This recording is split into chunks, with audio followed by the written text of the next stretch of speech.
Merci Jay pour l'introduction, la présentation. C'était de ma faute, on est arrivé en retard aujourd'hui. Vraiment, je vous demande pardon.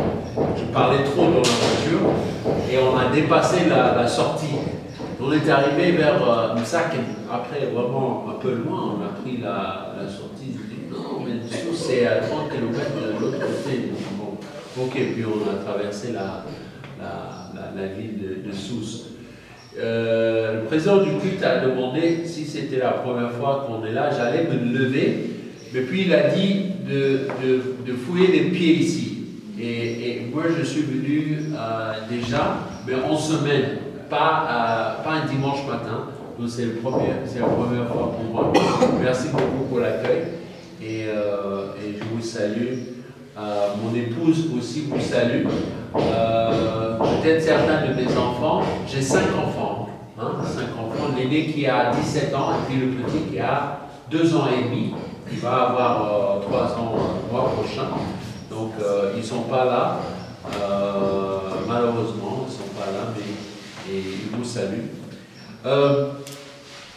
Juste aussi, je voulais juste vous dire quelque chose. Je suis à Tunis, je suis ici en Tunisie depuis 12 ans. Donc depuis 2002, en fait. Ah, attends, ça c'est 13 ans, comme ça. 13 ans. Depuis 2002. Et avant cela, on était en France. Pendant 7 ans, on vivait en France avec mon épouse. 2 de nos enfants sont nés en France, un qui est né aux États-Unis et 2 qui sont nés ici en Tunisie. Et donc, juste pour vous dire un peu, parce que souvent, quand j'écoute quelqu'un, j'aimerais avoir un peu son arrière-plan, d'où il vient, peut-être ce n'est pas le cas pour vous. Et depuis le mois de janvier, je suis devenu un peu responsable de superviser tous les groupes qui sont dans le réseau de l'Église réformée de Tunisie. Et actuellement, à l'heure que je parle, il y a 7 ou bien 8 paroisses qui sont liées dans ce réseau de l'Église réformée de Tunisie. Il y a Tunis et puis Sfax. Donc on parlait de Sfax un peu dans la voiture. Et puis il y a Lawina qui était à la Marsa, mais s'est déplacé à Lawina il y a quelques années. Djedouba,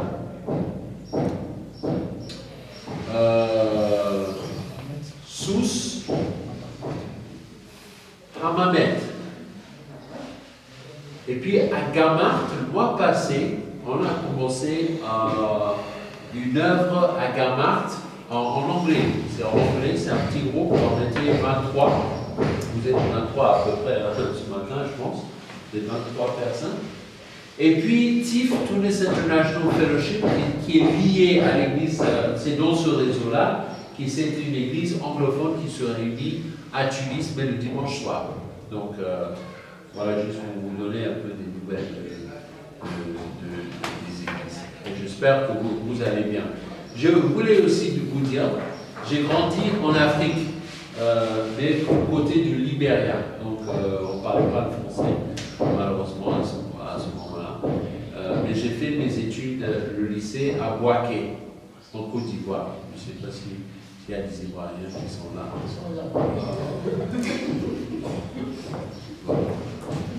Voilà. Rien contre le Congo, hein, mais bon. C'est quoi un chrétien?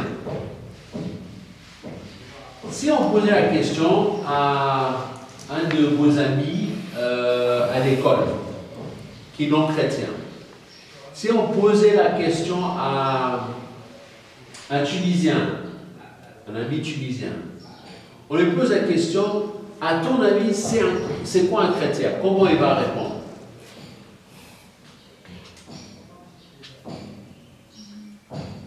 Qu'est-ce qu'il va dire? Comme chrétien, ça vient du Christ, on va dire qui vit dans la vie de Christ. Qui vit la vie du Christ, ok. Il y a d'autres réponses. On va dire c'est un homme musulman qui croit que Jésus est Dieu. Pour ceux qui croient. Voilà, on va dire que c'est un gars qui croit que Jésus est Dieu, oui. Il y a d'autres réactions. On dit peut-être que chrétien, c'est celui qui est disciple Les disciples, de oui. Christ. Les disciples de Christ, oui. Dernière réponse, peut-être.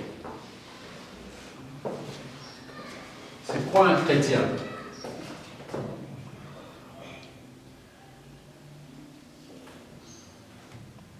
Eh bien, comment on peut savoir, notre sœur a parlé de disciple de Christ, comment on peut savoir si quelqu'un il est vraiment disciple de Jésus-Christ? Dans la voiture, on parlait d'un livre que certains responsables à Tunis sont en train de lire, s'appelle Suis-moi. C'est un livre de David Platt qui s'appelle Suis-moi. Et c'est-à-dire parler du disciple-là, c'est quoi? Comment on peut dire que tel ou tel, c'est vraiment un disciple de Christ? Est-ce que c'est sa présence à l'église? Est-ce que c'est parce qu'il a une Bible? Ou bien il porte sa Bible d'une certaine manière? Quand tu es dans l'église, comment tu peux savoir que si quelqu'un est chrétien ou non?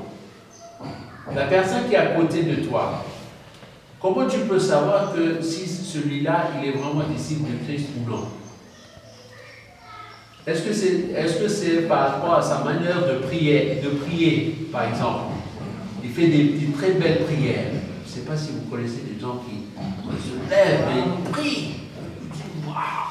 On n'a même pas besoin de prédication après sa prière parce que c'est très beau. Hein? Est-ce que c'est par rapport à ses expériences, peut-être avec l'Esprit Saint? Je peux dire, voilà, il est. Est-ce que c'est sa connaissance biblique? Il y a des gens, quand tu dis Ézéchiel 42, il connaît déjà. Job, bon, on connaît, les chrétiens, on connaît certains versets bibliques. Jean 3,16, tout le monde connaît. Mais quand tu vas les prophètes de l'Ancien Testament, il y a des chrétiens qui se lèvent, ils connaissent bien. Comment on peut savoir si quelqu'un il est vraiment chrétien ou non? On peut savoir, donc, Jean, l'apôtre Jean, il écrit une lettre, la lettre de 1 Jean. Et dans 1 Jean, il explique comment on peut savoir si vraiment quelqu'un il est chrétien ou non. Donc 1 Jean, si vous avez une Bible, 1 Jean se trouve vers la fin de la Bible, donc juste 2-3 livres avant Apocalypse. Si vous avez une Bible, juste avant Apocalypse, il y a le livre de Jude. Avant Jude, il y a 3 Jean, 2 Jean, 1 Jean. 1 Jean, chapitre 5, et nous allons lire le verset 13. Si quelqu'un peut juste lever à haute voix et lire le verset 13. Lisons au nom du Seigneur, dans 1 Jean, chapitre 5, le verset 13. Je vous ai écrit ces choses afin que vous sachiez que vous avez la vie éternelle, vous qui croyez au nom du Fils de Dieu. Merci. Amen. Merci. Donc, Jean écrit, bon, vous savez cela si vous suivez la série de prédication, n'est-ce pas, parce que vous êtes en 1 Jean, et moi je ne vous apprends rien de nouveau, c'est pour les peu de personnes qui viennent de Tunis, qui ne sont pas avec vous dans la série de prédication, n'est-ce pas? Mais Jean, il écrit à ces personnes-là pour dire que je vous écris pour que vous avez l'assurance que vous êtes vraiment disciples de Jésus-Christ.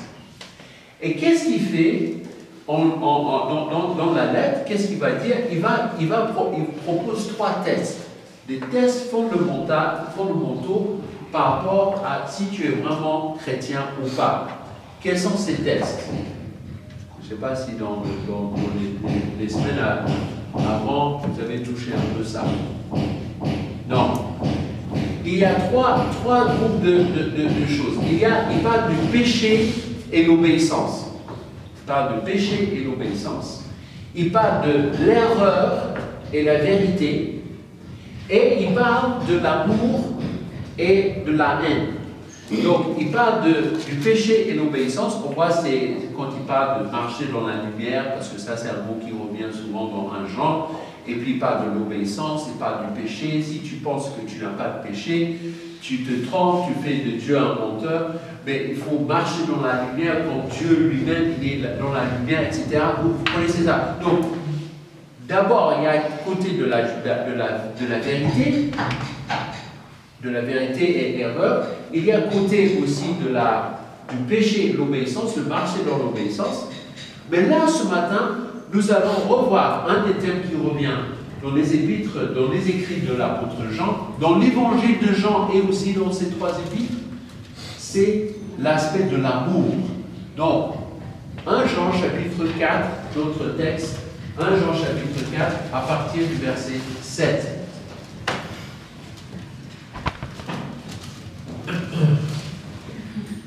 « 1 Jean chapitre 4, à partir du verset 7 jusqu'au verset 12. Enfin, normalement, le texte qui m'a été donné, c'est jusqu'au verset 13, mais je m'arrête au verset 12. Quelqu'un peut lire ces quelques versets.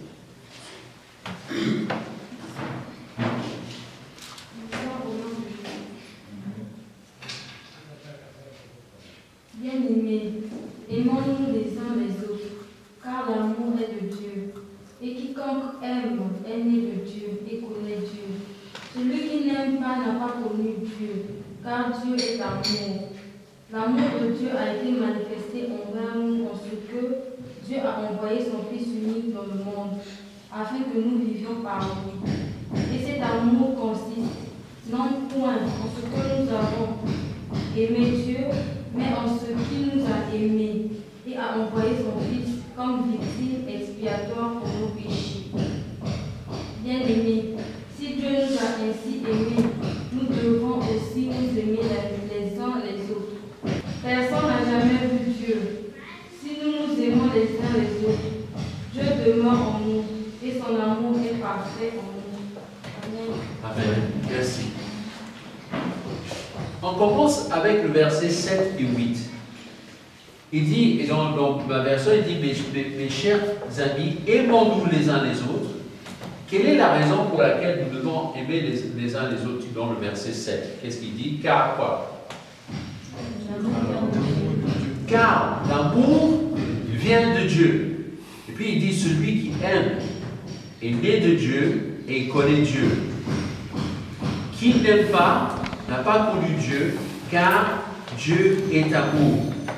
On voit dans ces versets, on voit la nature et puis la source de l'amour. Si quelqu'un peut lire juste 2 ou 3 pages avant, dans 1 Jean chapitre 2, le verset 28, juste 1 Jean 2, 28, qu'est-ce qu'il dit? Et maintenant, petits enfants, demeurez en lui, afin que lorsqu'il paraîtra, nous ayons de l'assurance et qu'à son événement, nous ne soyons pas confus et éloignés de lui. Pardon, et le verset 29 aussi, pardon. Si vous savez qu'il est juste, reconnaissez que quiconque pratique la justice est né de lui. Celui qui pratique la justice est né de Dieu. Et là, il dit celui qui aime, il est né de Dieu. On a vu ça peut-être il y a quelques semaines, que si nous sommes les enfants de Dieu, nous devons être comme Dieu. Nous ne sommes pas comme certains sectes qui disent on peut devenir Dieu. Ce n'est pas ça ce que je suis en train de dire. J'ai 4 garçons et une fille. Et je peux dire que si un de mes enfants vient ce matin, vous allez tout de suite dire c'est le fils du pasteur William. Tout de suite. Pourquoi? Pourquoi? Le ressemblance. Le frère Gilbert, qui est à la Wina, a eu tout dernièrement une fille, Anaël. Quand j'ai vu cette fille, même avant de même partir là-bas, j'ai vu des photos sur Facebook. Quand j'ai vu sa photo, on savait tout de suite c'était la fille de Gilbert. Le nez était comme ça, la bouche était comme... Non, mais c'est vrai. Vous regardez, vous allez dire que... Pourquoi? Parce que elle est née de Gilbert et Pélagie. C'est la vie de Gilbert et Pélagie. Et c'est la même chose que l'apôtre Jean est en train de dire. Il est en train de dire la source et la nature du vrai amour, c'est Dieu. Si nous qui prétendons être enfants de Dieu, si nous disons que nous aimons, que nous connaissons Dieu, mais nous n'avons pas l'amour, ça veut dire que nous ne connaissons pas Dieu. Il dit dans le verset 8, je pense, celui qui n'aime pas, il n'a pas connu Dieu, car Dieu est amour. Car Dieu est amour. Et puis il continue dans les versets 9 et 10. Et là, dans les versets 9 et 10, il parle de la démonstration de l'amour. Ce n'est pas seulement que Dieu est amour. Et ça c'est très fort. Je voudrais juste dire que dans le verset 29, chapitre 2, le verset 29, il disait que, qu'est-ce qu'il disait par rapport à la justice? Si vous savez qu'il est juste, ouais. reconnaissez que quiconque pratique la justice est né de lui. Est né de lui, voilà. Celui qui pratique la justice est né de lui. Il y a deux attributs, deux caractéristiques de Dieu. D'un côté, et c'est ce que Jean il va dire dans son épître, d'un côté, la justice de Dieu, la sainteté. Dieu, il est saint. Un Pierre, il parle, et même il cite des versets de Lévitique. Puisque Dieu est saint, nous devons aussi être saints, parce que nous sommes nés de lui. Mais de l'autre côté, Dieu est amour. Et si nous sommes nés de lui, nous devons avoir de l'amour. Donc ces deux choses sont vraiment fondamentales parce qu'on peut tomber dans l'erreur. Je ne sais pas si vous connaissez des gens qui sont trop vérité.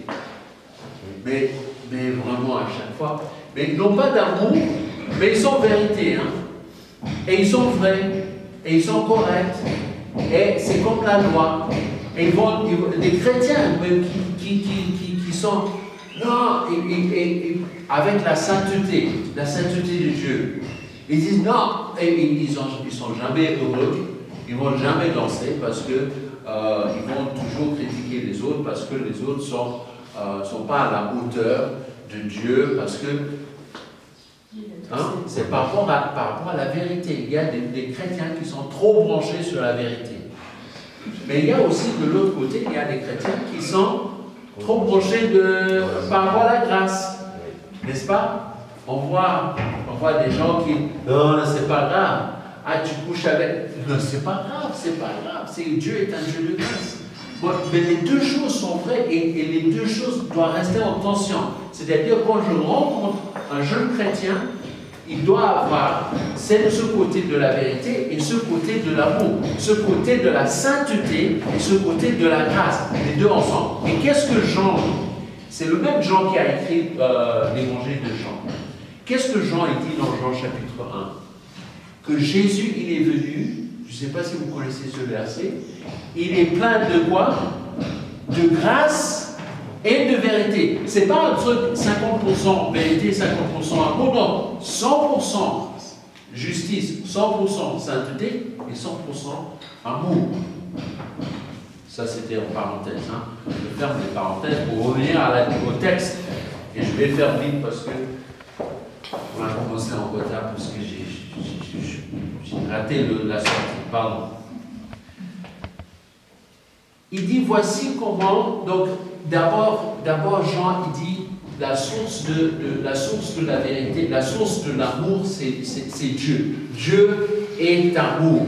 Dieu est amour. Par la suite, il va dire, mais comment Dieu a manifesté cet amour? Et ça, c'est très important dans le verset 9 et 10. Donc, s'il y a quelqu'un qui peut lire le verset 9 et 10 de 1 Jean chapitre 4.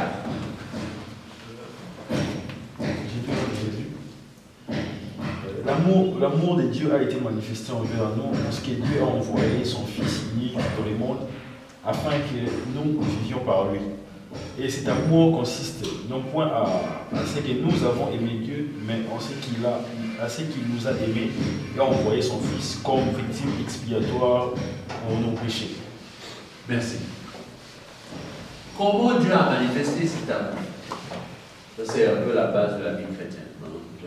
Désolé peut-être pour certains, c'est trop facile.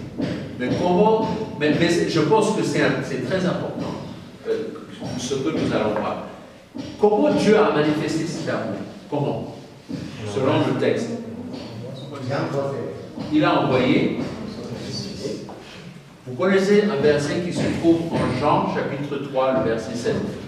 C'est le même Jean, c'est le même apôtre Jean qui a écrit les deux, hein, un Jean et l'évangile de Jean. Et qu'est-ce qu'il dit? Car Dieu a tant aimé le monde qu'il a donné. L'amour, mes frères et sœurs, l'amour ne peut pas rester stérile. L'amour ne peut pas rester stérile. En français, on dit « je suis amoureux d'elle ». Amoureux, c'est quoi? C'est un adjectif. Je suis amoureux. En anglais, on dit « to fall in love ». In love, love, c'est quoi? C'est un nom. Mais l'amour biblique, c'est un verbe. C'est un verbe. On ne peut pas dire que Dieu est amour sans dire qu'est-ce qu'il a fait. Et Jean, il va dire que Dieu a tant aimé le monde. Ok, c'est bien. Il a tant aimé le monde. Il a aimé le monde. Alors, mais il dit par la suite qu'il a donné son Fils. C'est très très important parce que nous vivons dans un monde avec nos frères et sœurs. Je vous dis ça, entre nous, nous disant, ah oui, j'ai de l'amour pour mes frères et sœurs. J'ai de l'amour pour... Mais on ne fait rien. Parfois, on ne fait rien. C'est quoi l'opposé de l'amour? La haine. Ah, je vous ai eu, c'est pas la haine. Pas la haine. Parce que certains de vous, vous regardez votre frère, votre soeur, vous dites, mais j'ai pas de la haine, donc je dois avoir de l'amour. Non, l'opposé de l'amour, c'est l'indifférence. L'indifférence. Tu vois ton frère à côté de toi, tu vois ta soeur qui a besoin de quelque chose que toi tu peux apporter. Tu n'as pas la haine pour la personne, donc tu te poses la question, tu dis, mais apparemment j'ai de l'amour pour la personne.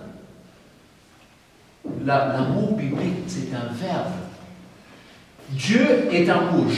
L'apôtre Jean dit Dieu est amour dans les versets 7 et 8. Mais par la suite, il va dire qu'il a manifesté cet amour. Il a manifesté cet amour. Et par la suite, il va dire que nous aussi, nous devons nous aimer les uns les autres de cette façon-là. J'aimerais juste peut-être...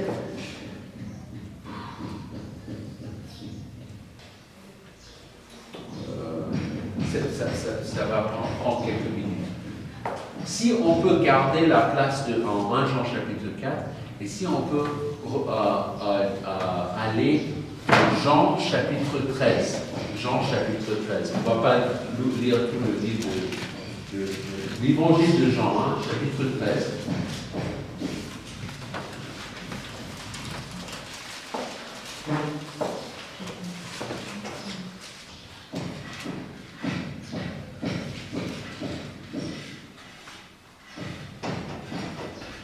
Si quelqu'un peut lire du verset 1 jusqu'au verset 4, s'il vous plaît.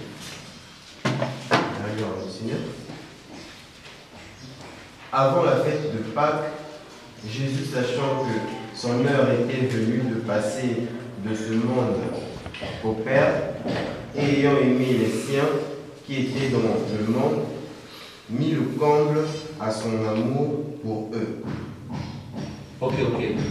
Juste si tu peux juste répéter cette dernière phrase. Et ayant aimé les siens qui étaient dans le monde, mit le comble à son amour pour eux. Ok. Pendant le souper, lorsque le diable avait déjà inspiré au cœur de Judas Iscariote, fils de Simon, le dessein de le livrer. Jésus, qui savait que le Père avait remis toutes choses entre ses mains, qu'il était venu de Dieu et qu'il s'en allait à Dieu, se leva de table, ôta ses vêtements et prit un linge dont il se ceignit. Ensuite, il versa de l'eau dans un bassin et il se mit à laver les pieds des disciples et à les essuyer avec le linge dont il s'était ceint. Ok, merci. C'est quoi la situation? La situation, vous connaissez cette histoire, mais c'est un peu la base de la vie chrétienne. Jésus, le texte nous dit que Jésus, il savait qu'il venait de Dieu et qu'il allait vers Dieu. C'est-à-dire, il se connaissait. C'est pas, il savait qu'il était divin. C'est pas juste n'importe qui. Il savait cela. Et il était. Et qu'est-ce que le texte nous dit? En pleine connaissance de cause, qu'est-ce qu'il a fait? Il prend. Qu'est-ce qu'il fait? Il va commencer à quoi? À laver les pieds de ses disciples. En fait, il prend la place d'un serviteur. Il prend la place d'un serviteur. Mais lui, Jean, il explique même dès le début, en Jean chapitre 1, il parle de la divinité du Christ. Comment ça se fait qu'un gars comme Jésus, qui savait qu'il venait de Dieu, qu'il allait partir à Dieu, c'est-à-dire qu'il était Dieu lui-même en chair, comment ça se fait qu'il va prendre une serviette, il va commencer à laver les pieds de ses disciples, comme un serviteur. Mais dans le texte, c'est pour ça que j'ai demandé de lire l'autre texte, c'est comme un signe d'amour pour, c'est, je ne vais pas dire bonjour aussi de ma part,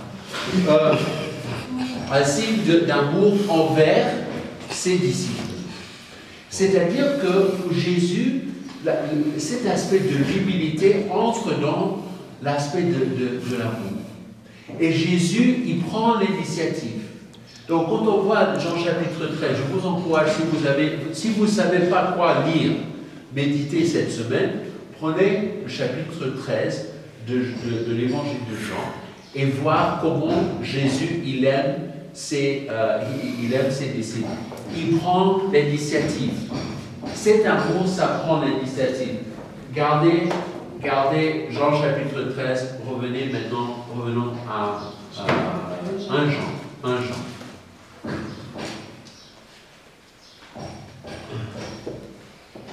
On voit dans Jean chapitre 13 que cet amour, c'est un amour qui s'exprime par l'humilité qui est active. C'est Jésus qui prend l'initiative. Il s'est levé pour laver les pieds de ses disciples.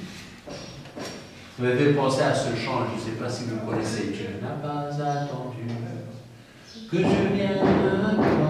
Je ne sais pas si vous connaissez. Il dit, tu n'as pas attendu que je vienne à toi, tu as revêtu notre humanité. Tu n'as pas attendu que je crie vers toi, c'est toi qui m'as appelé le premier. Parfois, on pense que, voilà, j'ai reçu Jésus dans mon cœur, j'ai pris la décision de suivre Jésus. En fait, c'est Jésus qui a appelé d'abord. C'est Jésus qui a fait le premier pas. Dieu a tant aimé le monde qu'il a donné son Fils unique. Cet amour s'exprime d'une façon concrète.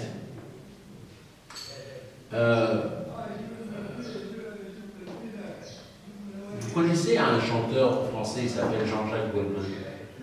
Ça vous dit quelque chose? Goldman, il a écrit une de ses chansons, je vais lire un peu. Désolé, vous allez dire, le pasteur, il écoute la musique du monde, je ne sais pas. Mais écoutez bien cette parole. Peut-être vous connaissez ce chant. Il dit, des traces de temps qui traînent, il y a du contrat dans ces mots-là. tu dis l'amour à son langage, et moi, les mots ne servent à rien. S'il te faut des phrases en otage, comme un sceau sur un parchemin, alors sache que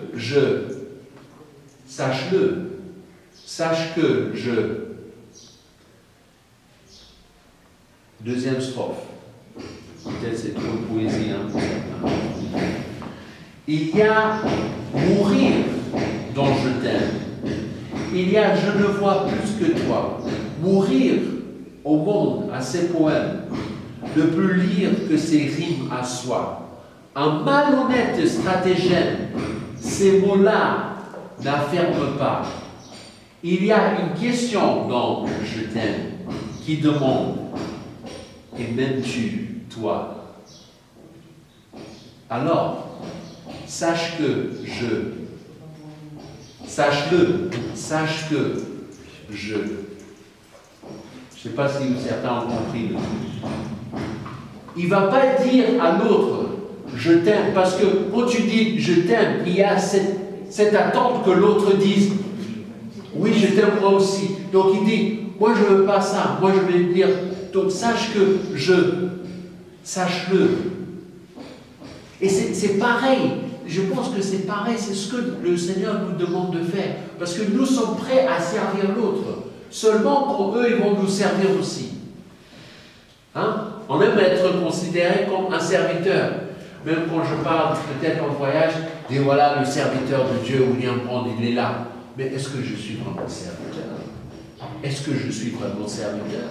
On me met parfois, heureusement vous ne l'avez pas fait, parfois on me met sur l'estrade, sur une chaise comme ça, voilà, le serviteur de Dieu. Et parfois il y a des serviteurs de Dieu qui aimeraient être considérés comme serviteurs de Dieu, mais Dieu il dit, si tu veux être mon serviteur, que ça se voit dans les faits concrets. On continue, voilà l'heure, hein, pardon. On passe. Revenons à 1 Jean chapitre 4, le verset 11. 1 Jean chapitre 4, le verset 11.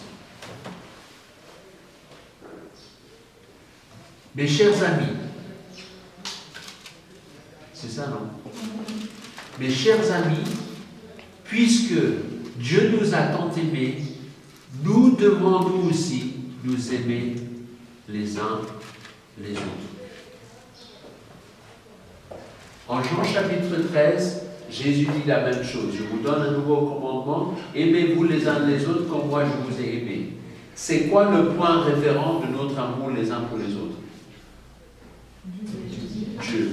C'est l'amour de Dieu pour nous qui est le point référent les uns des autres. Vous connaissez des commandements de réciproque, des commandements de réciprocité? Vous savez ce que c'est? Il y a parfois dans le Nouveau Testament, ils disent priez les uns pour les autres. Il y a beaucoup de versets qui parlent. C'est ces commandements de réciprocité. Je vous dis entre parenthèses, c'est bien que vous venez le dimanche matin, mais juste pour dire que la vie chrétienne, et il y a des gens qui disent, non, j'ai un gars qui m'a dit une fois, mon église c'est Hillsong, mon église c'est Hillsong. Je dis, comment tu fais comment tu dis, non, moi je suis la musique de Hillsong, je suis par internet, Hillsong. Je dis, et quand tu tombes malade, le pasteur de Hillsong il va t'appeler. C'est-à-dire, beaucoup de commandements dans la parole. Parfois, des gens qui pensent qu'ils peuvent vivre leur vie chrétienne seuls. Ça, c'est peut-être le plus dangereux, la chose la plus dangereuse dans la vie chrétienne, c'est d'essayer de vivre ta vie chrétienne seule. Tu ne peux pas le faire. Désolé, tu vas essayer de me convaincre autrement. Non, c'est faux. Tu ne peux pas vivre la vie chrétienne toute seule. Et une des raisons pour laquelle, c'est parce qu'il y a tellement de commandements qui sont les uns les autres. Comment tu peux prier les uns pour les autres? Si Dieu dit prier les uns pour les autres, comment tu peux le faire si tu vis seul? Quels sont d'autres commandements de réciprocité? Les uns les autres. Les uns les autres.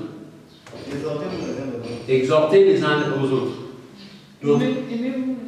Aimez-vous les uns les autres. Il y a à peu près 50, hein, 50. Vous avez trouvé 3. Certainement pardonner comme nous sommes. Pardonnez les uns les autres. Supportez-vous les uns les autres. Hein? Encouragez, veillez les uns sur les autres. Hein? Il y a beaucoup, hein?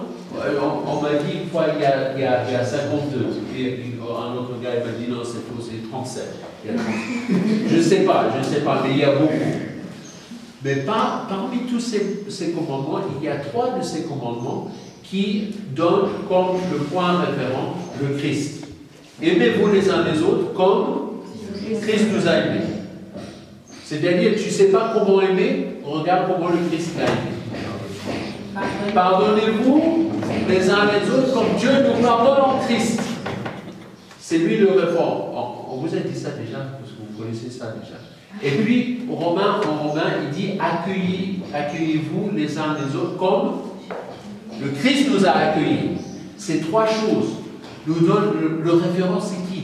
C'est Christ. Et c'est comme ça que Jean il va dire dans le verset 11, mes frères et sœurs, mes chers amis, puisque Dieu nous a aimés, nous devons aussi nous aimer. Et puis dans le verset 12, c'est le dernier verset, je termine avec ça parce que ouais, vous avez faim peut-être?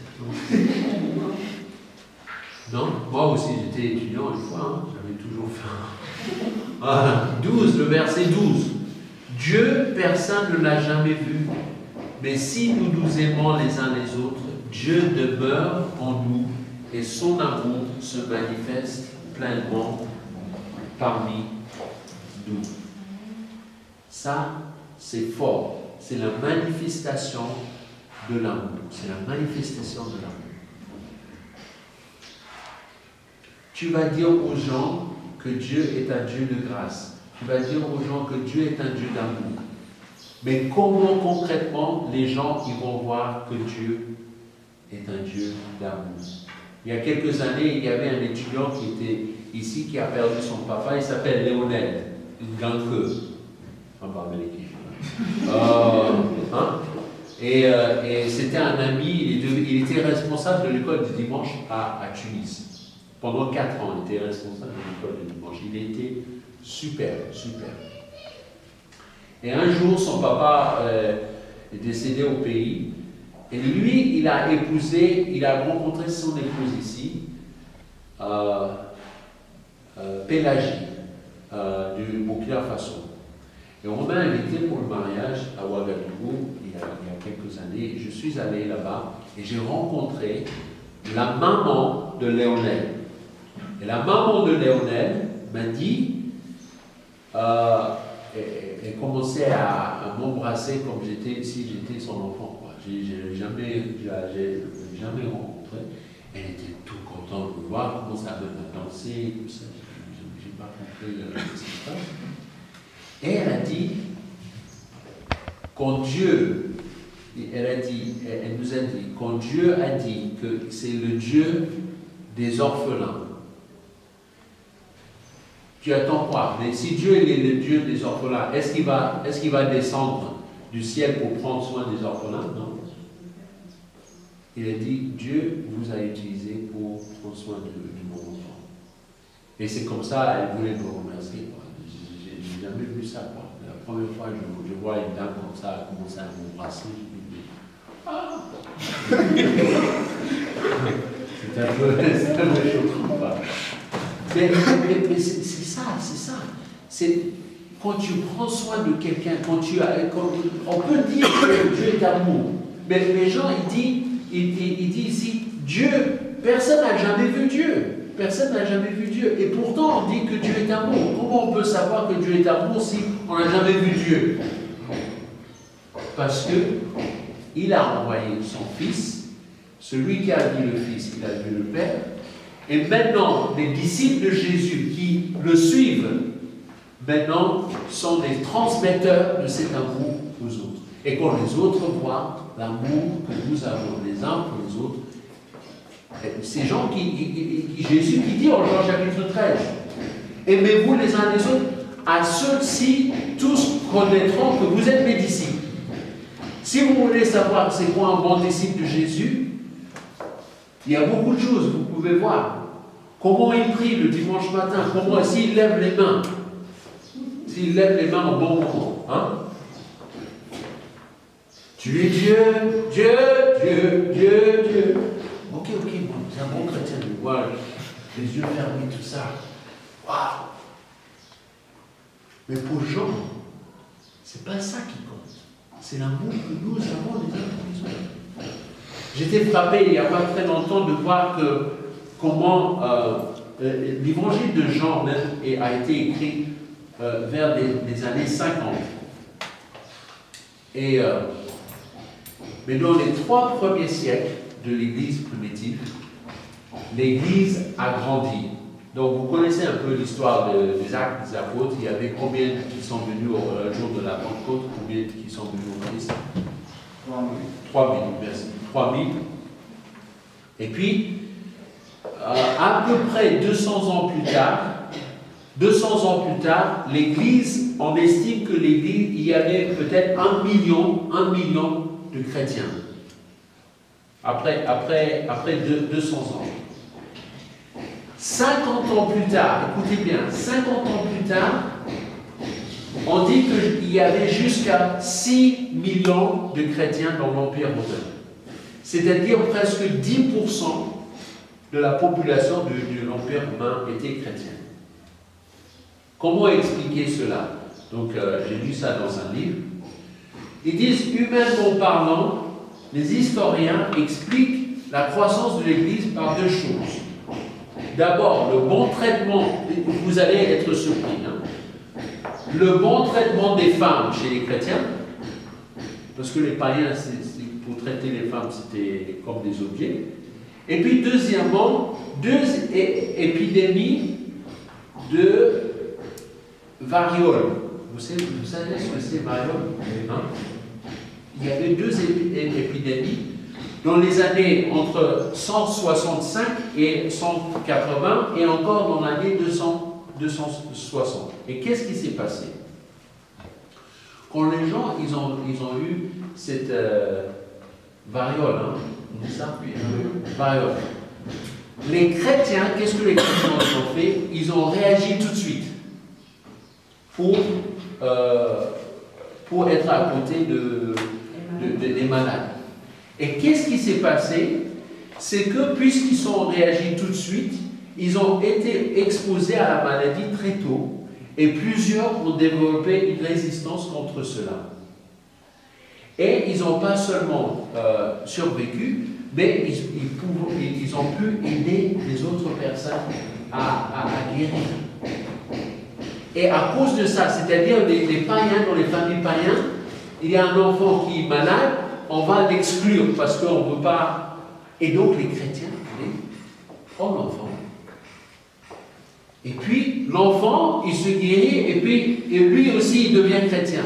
Mais à cause de ce témoignage, il y a des autres de l'extérieur qui voyaient cela et ils étaient contents.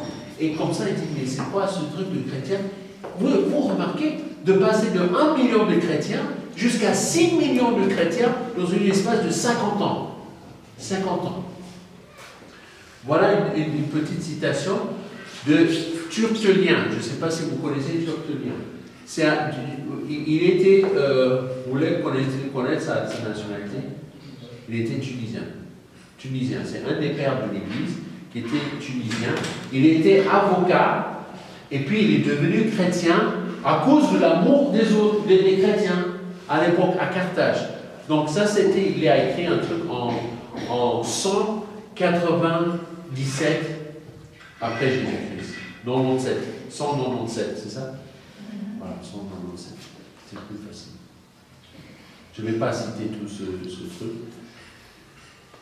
Il dit, mais c'est surtout cette pratique de la charité qui, aux yeux de quelques-uns, nous imprime une marque spéciale. Voyez, dit-on, comme ils s'aiment les uns les autres, car eux se détestent les uns les autres. Voyez, dit-on, comme ils sont prêts à mourir les uns pour les autres. Car eux, les païens, sont plutôt prêts à se tuer les uns les autres.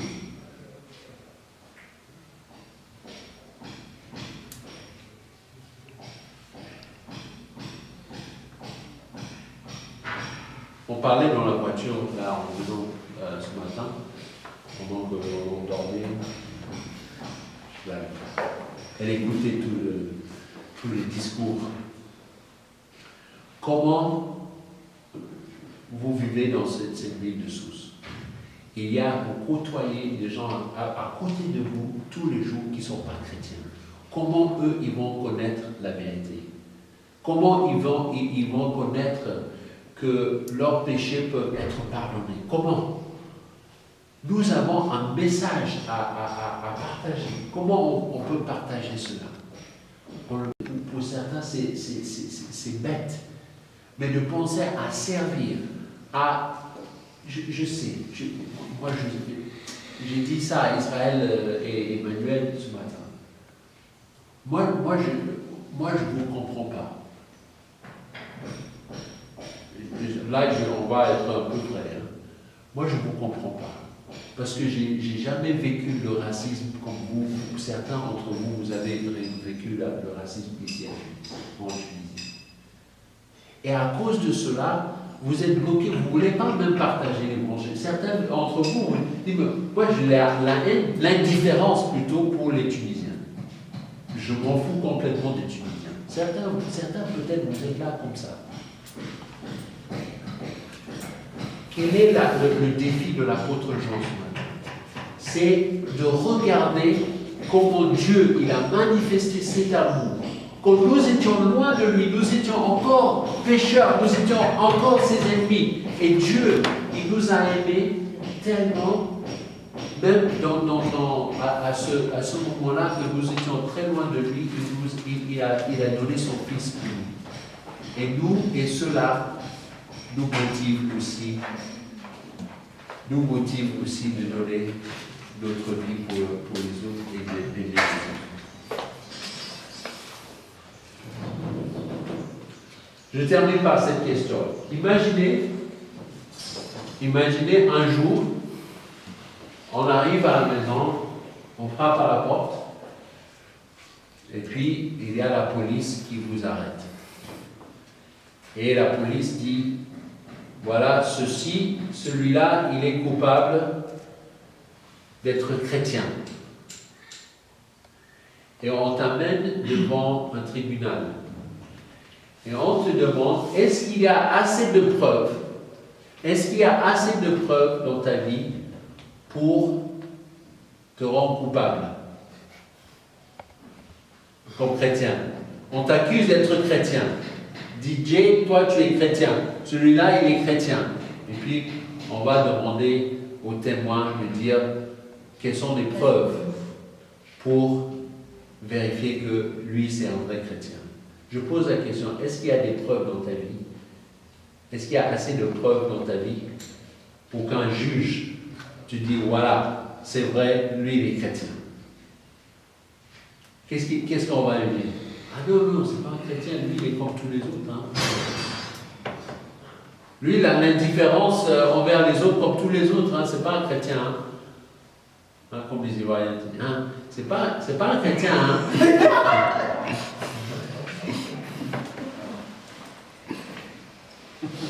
Est-ce qu'il y a assez de preuves pour dire que toi tu es chrétien, toi tu es chrétien? On va prier. Père, ce matin, nous voulons tout d'abord te remercier pour cet amour que tu as manifesté envers nous. Nous étions loin de toi, nous étions encore dans nos péchés, et tu es venu vers nous. Tu es un Dieu de grâce, tu es un Dieu d'amour. Comme nous venons de lire, tu es amour. Dieu est amour. Et Seigneur, nous te demandons de nous aider à aimer les uns les autres. Je ne sais pas du tout comment ça se passe ici, à Sousse, avec mes frères et sœurs qui sont là.